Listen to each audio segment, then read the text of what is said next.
So, Boba Fett in Mandalorian 2. So that's the thing. So the guy who played Jango Fett in the prequels is gonna quote unquote reprise his role as Boba Fett, which makes sense because they're clones.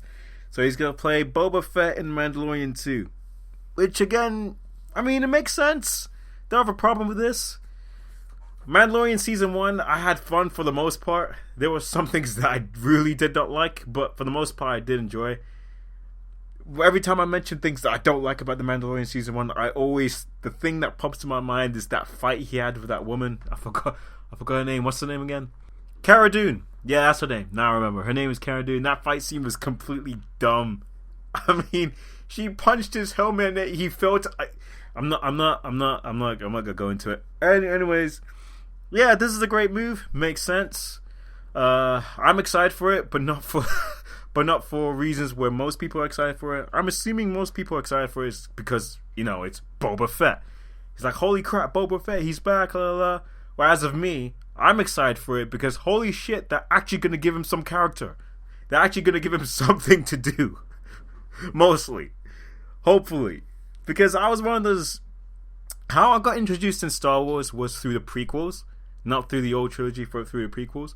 So when I was watching the prequels, one of the things that people made a big splash about was Boba Fett. Jango Fett, his son. I was like, oh my god, it's Boba Fett. That's his son. That's his son. And everyone was just hyping him up. I remember everyone was like, oh my god, Boba Fett, Boba Fett, Boba Fett. It's just, his name was just like iconic.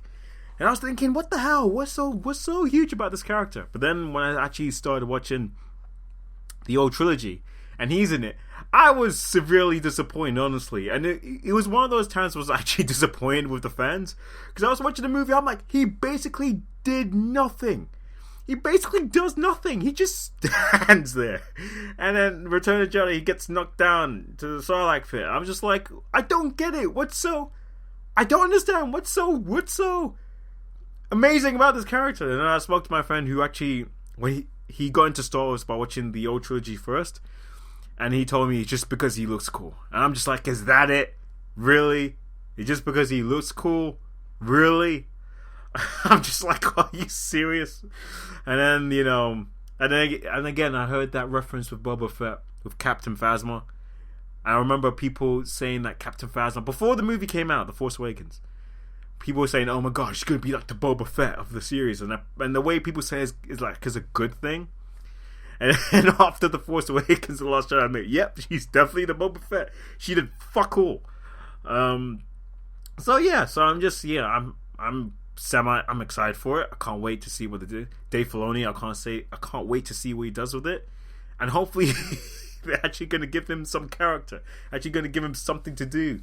Actually going to give him some, more lines, stuff like that. So yeah, it makes sense and I'm excited.